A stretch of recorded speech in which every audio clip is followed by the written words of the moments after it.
오늘부터는 선생님이 웬만한 진도를 다 나가셨으니까 이제 임상하는 순서랑 통변 위주로 수업을 이제 해볼 거예요. 이제 임상을 한다. 그러면 저는 이제 처음에 팔품을 먼저 보고 팔품을 본 다음에 팔품에 따른 용신을 봐요. 그러고 나서 삼원, 천지인 삼재를 이제 삼원을 보고, 근데 이거를 한꺼번에 다 본다는 거는 아니고요. 반드시 보는 거는 이제 팔품을 보고, 그다음에 팔품에 따른 용신의 조화라든가 배합을 봐요. 그리고 이거는 건너뛸 수 있으면 이제 띄고 맨 마지막에 격국을 봅니다. 격국을 보고 격국에 이제 상신, 희신, 기신, 구신 이런 것들을 보고, 그리고 그거를 보면서 동시에 일간의 태도를 보는 거죠. 일간의 태도가 격에 합당한가. 편인격이면 근왕해야 되고 정인격이면 근이 있으면 안 되는데, 그거에 일간의 왕세 강약을 보고 또 필요하면 이제 일간에 대한 왕상 휴수사 이런 것들을 이제 보아야 하는데, 항상 사주 이제 감명을 할 때 우리가 알고 있는 하나의 이론으로 사주를 감명하기는 어려워요. 그래서 이제 그걸 항상 복식으로 판단을 하라 이렇게 얘기를 하시거든요. 그래서 30대 이전에 그 진로와 적성 이런 것들을, 그러니까 중고생 같은 경우도 이제 그 사람의 자질이나 그 사람이 환경에서 태어나서 어떤 적성을 가지고 어떤 진로를 가야 되느냐는 이제 어려서는 팔품을 보는 게, 중고생 같은 경우도 팔품을 보고 그 사람의 타고난 자질을 보는 게 좋고, 그 사람이 나중에 사회에 나가서, 제가 여기서 지금 육신을 안 썼는데 육신은 이제 격국과 같이 보는 걸로 할게요. 그 사람이 사회에 가서 어떻게 활동하고 생활을 하는가는 이제 육신과 격국을 보면 됩니다. 그래서 육신하고 격국을 같이 이렇게 보는 걸로 생각을 할게요. 선생님 거기 제가 드린 프린트를 보시면 그 순서를 제가 써놨거든요. 처음에 보면은 팔품을 보는데, 이 팔품은 이제 이 사람의 환경의 보유, 그러니까 환경을 보는 거예요. 이 사람의 환경에 뭘 가지고 타고났는가. 자축월에 어떤 것이 있어야 되는데, 자축월에 태어난 사람이 그 필요한 희신을 전부 다 가졌을 수는 없잖아요. 그럼 그 사람이 가지고 있는 희신을, 또는 그 사람이 기신을 가졌는가를 보는 거예요. 그래서 먼저 이제 당령의 조화를 보고, 그 다음에 그 사람이 천간에 어떤 걸 갖고 있는가, 천간의 조화를 보고, 그리고 지지의 조화도 또한 봅니다. 그리고 나서 일간의 체와 용, 아니면은 이 사람이 방합에 근하였나, 삼합에 근하였나, 방합도 없고 삼합도 없는지 이런 것들을 보는 거죠. 그 다음에 2번을 보시면 이제 용신은 이 사람이 자기가 어떻게 자기를 개발했는가 하는 자기의 능력을 개발하는 걸 보는 거예요. 그래서 이 사람이 자기 직업 활동에 적합한가, 자기의 개발한 능력이 직업 활동에 적합한가, 적합하지 않은가를 봅니다.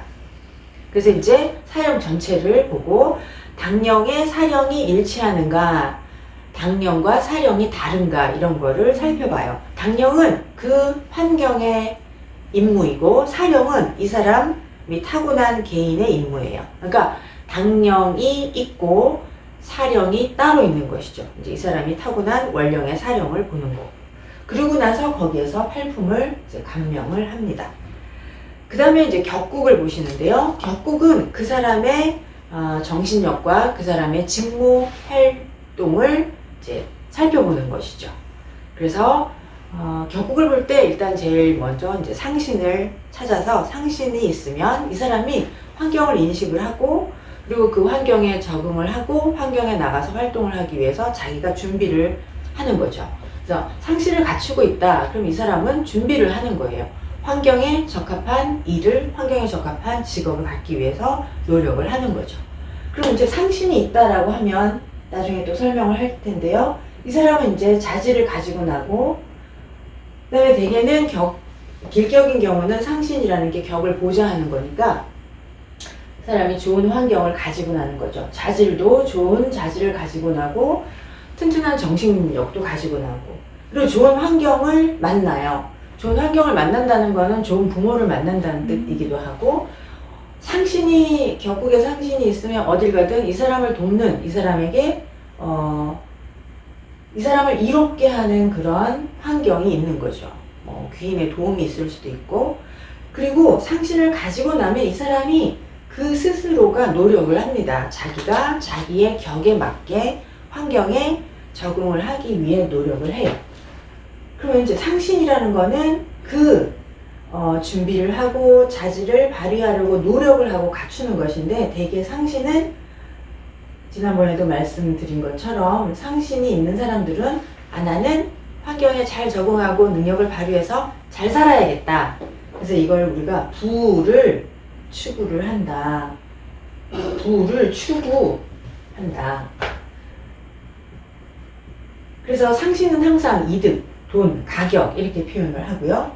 그 다음에 이 상신을 만약에 해치는 것이 있다. 그러면은 이것을 해치려고 하니까 일간이 이거 뺏기면 안 되는데 라고 생각을 해서 그 다음에는 이 귀신이 자기의 자질이나 환경이나 나의 타고난 복을 해치는 거잖아요. 그럼 그 해치는 거가 있으면은 이게 떨어질 거란 말이죠. 부가, 나의 가격이 떨어질 거예요. 그럼 내가 일간이 정신력을 발휘해서 이것을 살리려고 하겠죠. 이거를 상신의 구신이라고 해요. 그러면 나의 복을, 나의 좋은 환경을, 나의 부를 추구하는 이 상황을 해치는 귀신을 물리치려고 구하는 정신을 낸다는 거죠. 그러면은 이렇게 상신만 있는 것보다 훨씬 더 가격이 높아지고 가치가 높아지고, 그러면 이 구신을 발휘하는 거는 이 사람이 정신력을 발휘하는 거거든요.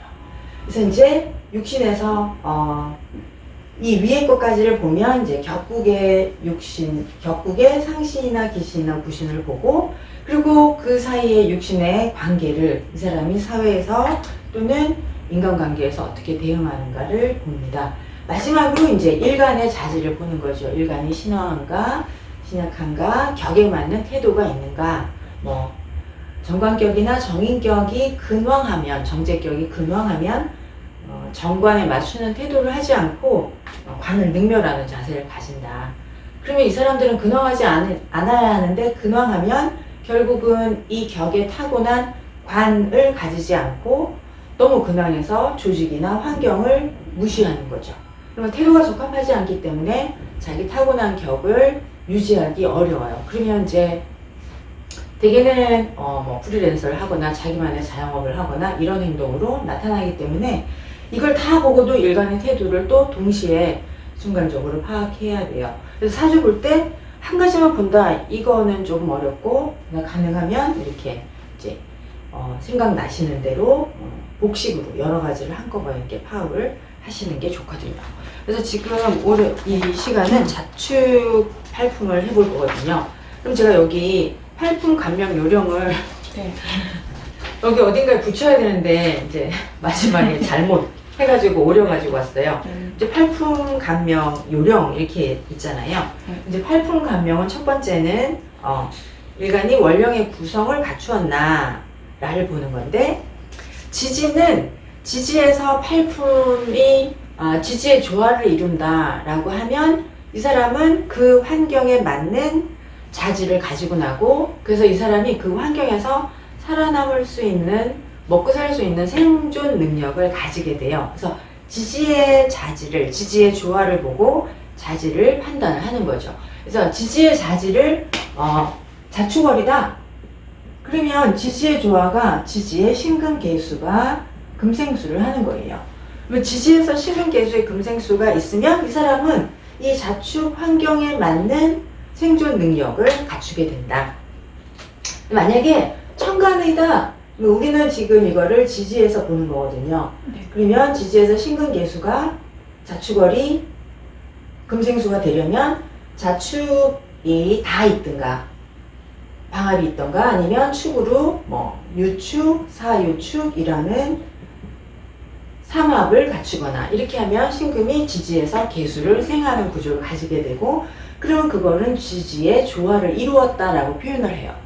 그러면 자축 원령이 지지에서 조화를 이루었다라는 건 무슨 뜻이냐면, 말씀드린 것처럼 환경에 적절한 자질을 타고나서 그 환경에서 자기가 살아갈, 생존해갈 능력을 위해 준비를 하는 것이다. 그러니까 이 사람은 신금계수를 자축 지지에서 자축 원령이 갖추면 이 사람은 먹고 사는 생존 능력이 있다. 이렇게 표현을 하는 거죠.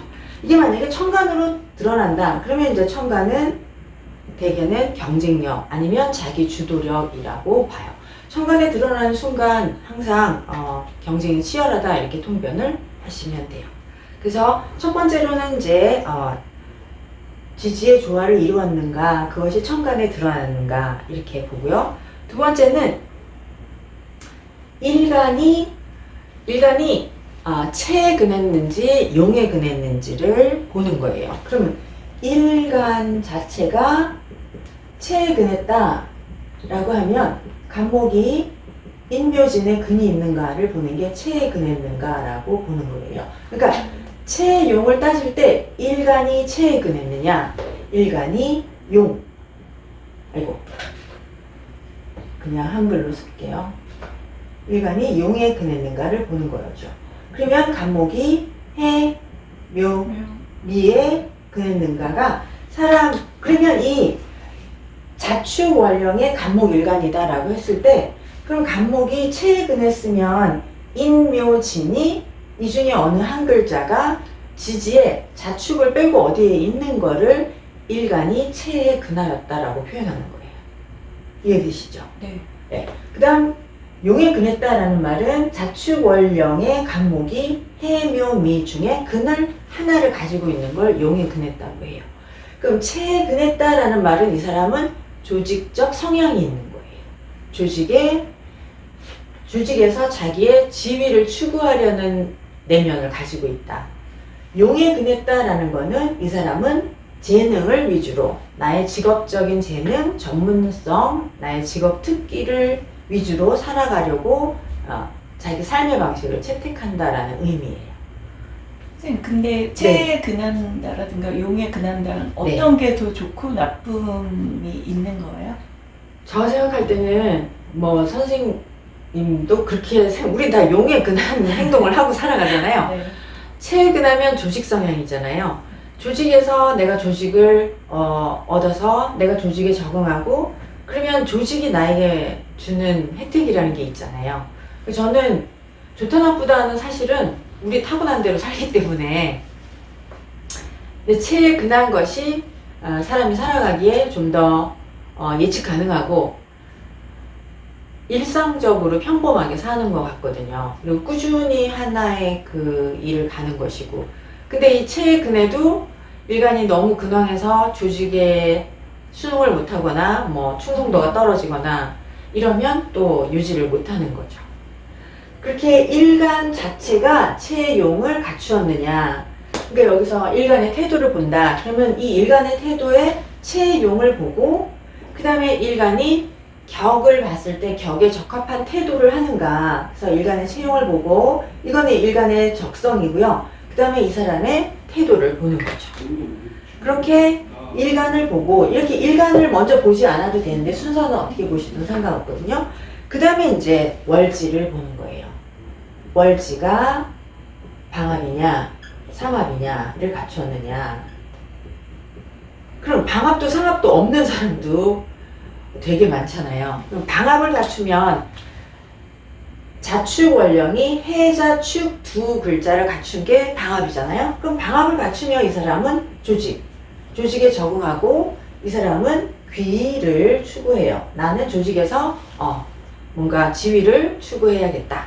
삼합을 갖추면 직업적인 재능, 전문성을 나는 지적 재산권을 갖춰야겠다. 나는 특기를 갖춰야겠다. 나는 나만의 재능으로 살아야겠다라고 그 사람들이 생각을 하는 거죠. 그럼 아까 말씀하신 것처럼 방합은 조직이고 삼합은 전문적인 특기 재능으로 살잖아요. 그러면 이제 삼합이 있는 사람들은 방합에 대한 방합을 추구하는 성향, 방합에 대한 욕망에 별 관심이 없는 것 같아요. 그러니까 삼합이 있는 사람들은 아주 어릴 때부터 항상 자기 재능, 난 실력이 있어야 돼, 난 더 발전해야 돼. 그래서 직장 다녀도 계속 노력하는 게 삼합의 성향이거든요. 근데 방합이 훨씬 더 좋다. 살아가는데 방합이 더 편안하게 살 수 있다 라고 생각하는 거죠. 그러면 사주를 봤을 때 이 사람의 사주가 방합도 없고 삼합도 없다.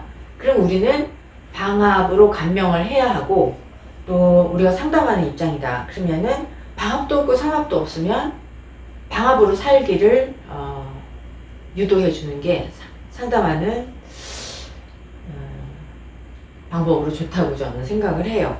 근데 이제 방합도 없고 삼합도 없으면 또 이제 천간을 봐야 돼요. 천간에 뭐 정관의 관인상생 이렇게 있거나 뭐 그런 걸 봐야 하지만 방합 삼합이 없으면 뚜렷한 자기의 그런 생각을 안 가지는 경우가 많기 때문에 방합도 삼합도 없으면 방합으로 유도하는 게 좋다. 방합으로 산다고 감명을 또 해주는 게 좋다.